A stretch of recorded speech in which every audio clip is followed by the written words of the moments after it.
The restaurant buzzed around me with laughter, clinking glasses, and the faint strum of background music. I smiled politely, even though these gatherings always made me feel like I was performing on a stage I didn't ask for. My fingers toyed with the stem of my wine glass, the coolness anchoring me. David was in his element, cracking jokes, making everyone laugh. For a fleeting second I thought, maybe tonight will be easy. But life has a way of pulling the rug when you least expect it. Then Sophie leaned in, her lips curling into that smug smirk that always hinted at something cruel. She raised her voice just enough to make sure the whole table caught every word. "You know, David promised me he'd leave you soon." The words didn't just hit me, they ripped through me. I froze, my grip on the glass so tight I feared it might shatter. Gasps circled the table, forks hovered midair, and in that instant, the entire night changed. I blinked hard, fighting the sudden sting in my eyes. "Excuse me? What did you just say?" My voice was calm, but inside, my heart was thundering so violently it made my chest ache. David nearly choked on his drink, his face flushed with panic. "Sophie, shut up, that's not—" But she cut him off, louder this time, almost triumphant. "Oh, don't play dumb, David. You told me she was just temporary." The silence that followed was suffocating, as though the entire room had stopped breathing with me.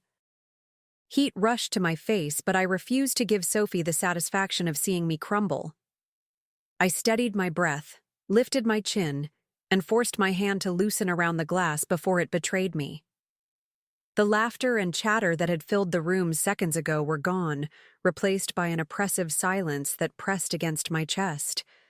I could feel eyes darting between us, pity dripping from their stares like poison I didn't ask for. David reached for my arm, his fingers trembling, but I pulled back before his touch could brand me with shame. "Kate, it's not what she's saying," he stammered, his voice cracking under the weight of his own lies. My lips curled into something that wasn't quite a smile, wasn't quite a snarl. "Not what she's saying?"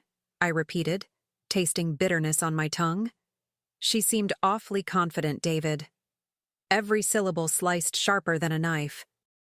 I could see Sophie basking in the chaos she'd unleashed, her smirk widening as if she had finally stolen center stage.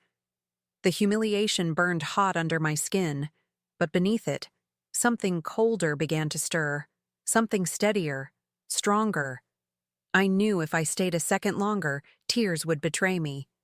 So I slid my chair back, smoothed my dress, and forced my voice into a steady, almost graceful tone.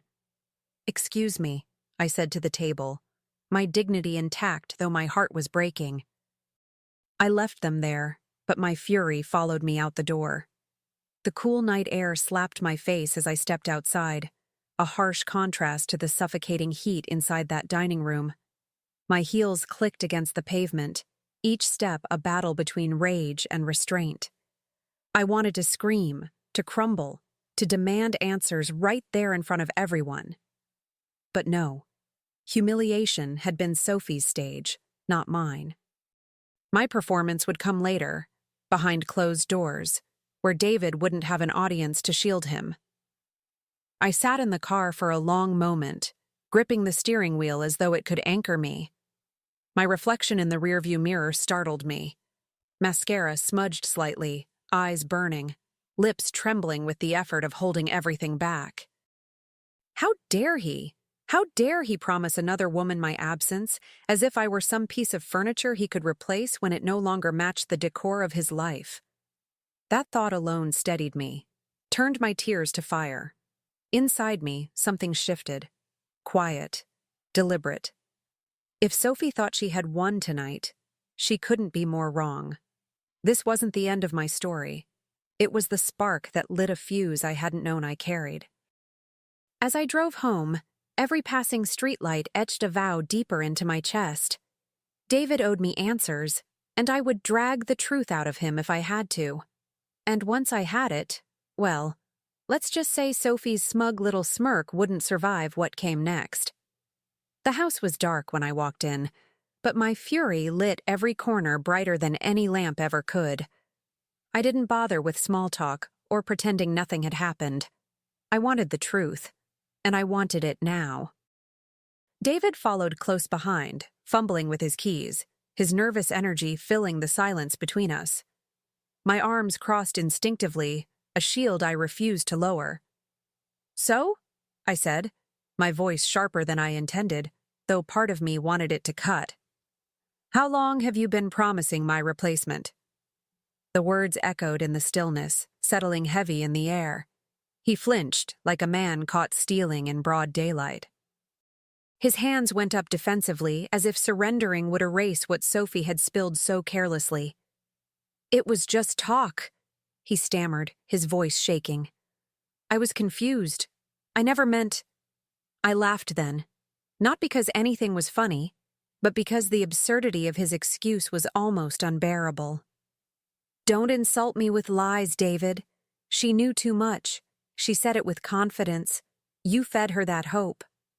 My voice was steady now, almost too calm, which seemed to rattle him even more.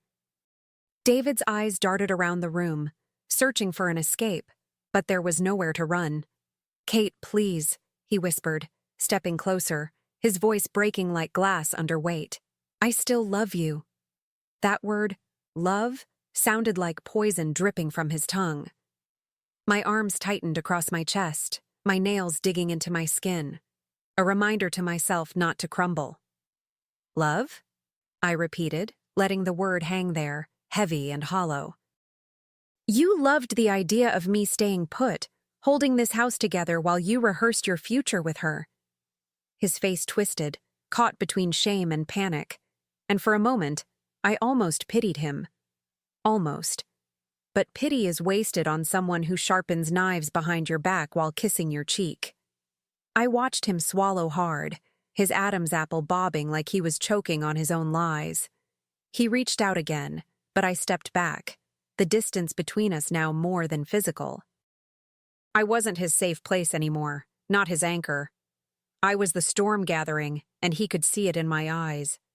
He stuttered something, some half-formed apology, but I raised a hand to silence him. The time for begging hadn't even begun. His lips trembled as he searched for words that could soften the blow, but every second of silence only hardened me further. "You don't get it, do you?" I said quietly, my voice low but slicing through him sharper than a scream ever could. "You thought you'd have time. Time to juggle us both. Time to decide when I was no longer convenient. But that choice is no longer yours." His face went pale, his jaw tightening like he was bracing for impact. "Kate, please, don't do this. We can fix it. I'll cut it off with her, I'll prove it." His desperation might have touched me once, but not anymore. I felt nothing but a cold clarity, the kind that doesn't waver. I tilted my head slightly, studying him like a stranger I'd outgrown. "No, David, you don't get to rewrite the ending. You already cast me aside in whispers to her." I stepped closer then, not in affection, but in finality. My voice carried an icy calm that froze him in place. "You wanted me temporary? Fine. But here's the twist. You're the one leaving." His eyes widened, panic swelling, but I didn't flinch. In that moment, I wasn't the woman he betrayed. I was the woman who would decide how his betrayal would cost him everything. And though he didn't know it yet, the reckoning had only just begun. The next morning, the house felt colder, as if even the walls had recoiled from the night before. David moved around me cautiously, whispering useless words like sorry and mistake. But I tuned them out, my mind already working elsewhere. I wasn't going to scream anymore. I wasn't going to beg or cry. I was going to gather the truth piece by piece, and when I was done, there would be no way for him to wriggle free. I started small. Bank statements, receipts, late-night charges that didn't line up. Every paper I touched felt like proof that my instincts had never lied to me. My hands trembled at times, yes, but they never stopped turning the pages. never stopped looking deeper. I scrolled through his messages when he wasn't looking, catching fragments of conversations, whispers dressed as digital words. And every discovery only sharpened the blade I was quietly forging. When I called my lawyer, my voice didn't shake. "I need to know exactly what my options are," I said, sitting at my desk, a pen clenched tight between my fingers. She reminded me of the clause in our prenup, one I had almost forgotten. Infidelity meant I kept the house, the assets, nearly everything. Her tone was matter-of-fact, but to me it sounded like justice finally leaning in my favor. And in that moment, I knew. I wasn't just preparing for divorce. I was preparing for war. David must have sensed something was off, but he mistook my silence for surrender. He tried to slip back into routine, coffee in the mornings, forced smiles at dinner, as though pretending could stitch us back together. What he didn't realize was that every quiet nod, every calm glance was me watching, waiting, collecting. He was living in the illusion of control, while I was already dismantling his world piece by piece. Late at night, when the house was still, I sat with folders spread across the table. Bank transfers he couldn't explain, hotel receipts tucked between business expenses, messages with Sophie that dripped with arrogance. Each page was another nail in the coffin he built for himself. My heart hurt, of course it did, but pain had transformed into focus. And focus is far more dangerous than rage. I found myself remembering little things. His distracted smile at dinner parties, the sudden work trips that stretched longer than they should have, the way he avoided eye contact when I asked about his day.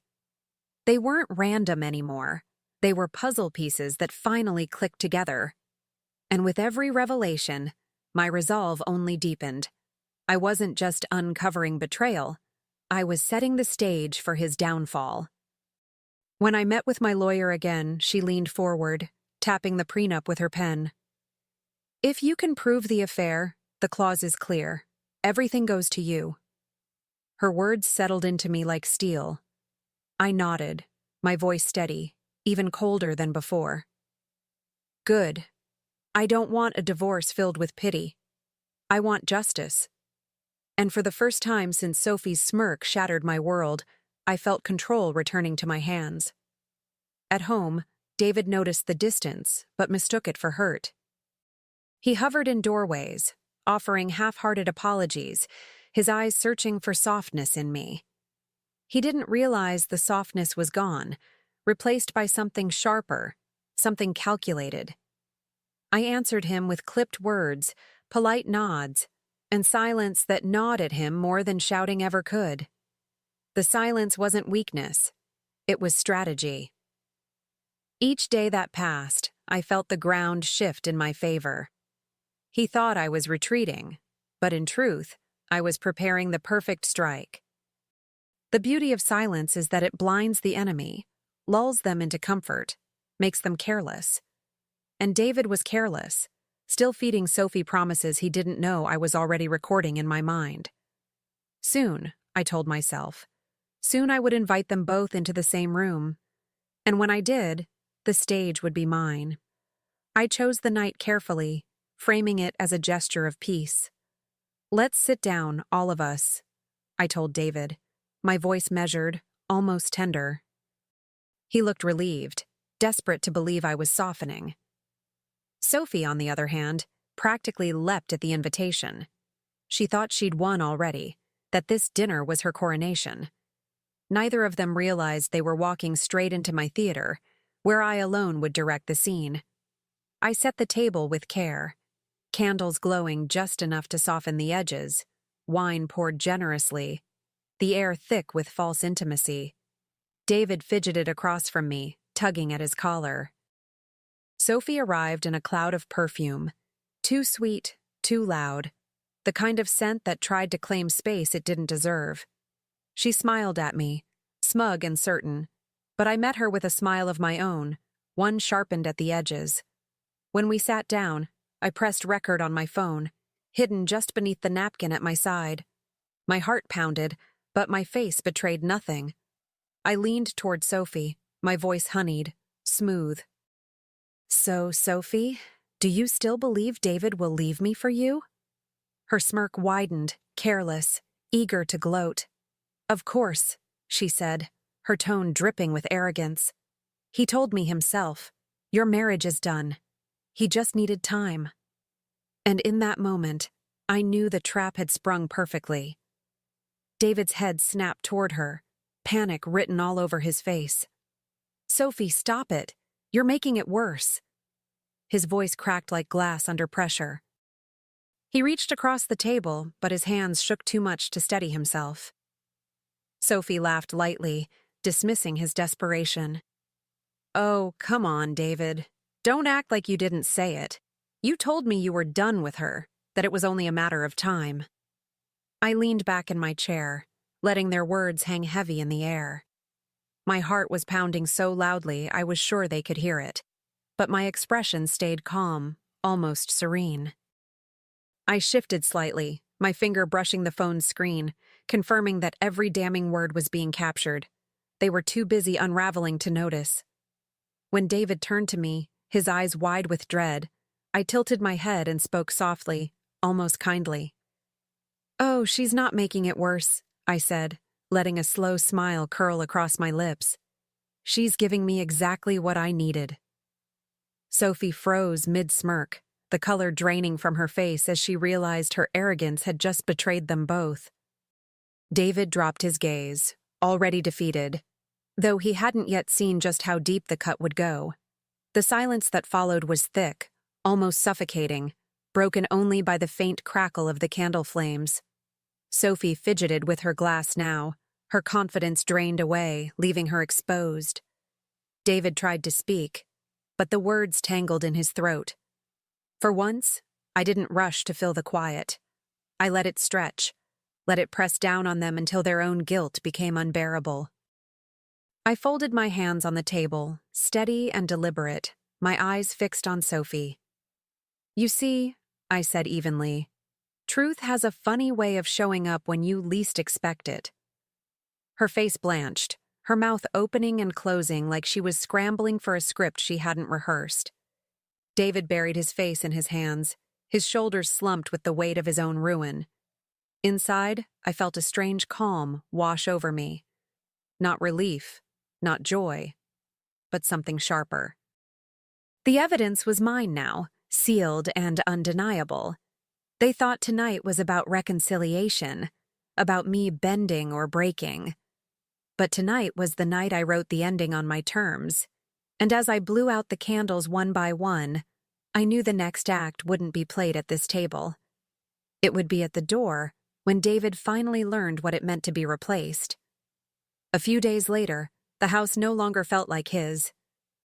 Boxes lined the hallway, packed neatly with his shirts, his books, even the watch I once gave him that he had the nerve to wear on nights with her. Each item stacked outside the door felt like a piece of him being stripped away, exiled from the life he thought he controlled. I stood in the entryway, divorce papers in hand, my heartbeat steady. This was no longer grief, it was closure dressed in victory. When David walked in and saw the boxes, his face twisted into disbelief, then rage. "What the hell is this?" he shouted, his voice echoing through walls that no longer belonged to him. I didn't flinch. Instead, I held the papers out, my hand steady, my voice calm. Proof of your betrayal, our prenup clause, and a signed divorce agreement. I get the house, the assets, the freedom. You get Sophie. For a second, he looked like a man drowning, grasping for air that wasn't there. His anger collapsed into desperation, his voice breaking. "Kate, please, don't do this. We can fix it. I'll change." But I'd heard every version of that promise before, whispered into Sophie's ear when he thought I wasn't listening. And now, I held the one promise he couldn't escape, the one where he left with nothing. I didn't give him room to beg. The moment his plea left his lips, I cut him off, my tone colder than I thought myself capable of. "No, David. Sophie said you promised to leave me. Congratulations. Promise fulfilled. His mouth fell open, but no words came. He looked small then, smaller than I had ever seen him, a man undone by his own arrogance. Sophie appeared in the doorway, her eyes darting between us, expecting me to crumble, to lash out, to fight for him. Instead, I stepped aside and gestured toward the boxes. "He's all yours," I told her, my voice steady, almost kind. Her smirk was gone, replaced by the realization that she had inherited not a man, but the wreckage he had become. David turned back to me, eyes glistening, his hands half raised like he could still pull me back into his orbit. But I stood rooted, unshaken, the papers pressed against his chest until he took them. The sound of them crumpling in his grip was music to me. This wasn't just a breakup, it was a transfer of power. And for once, I was the one closing the door. With one hand, I pulled the door wide open.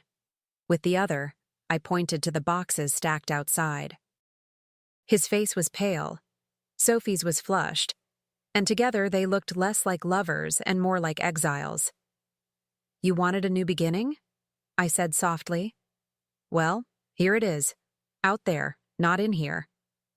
And before he could answer, I slammed the door shut, the sound reverberating like a gavel sealing his fate.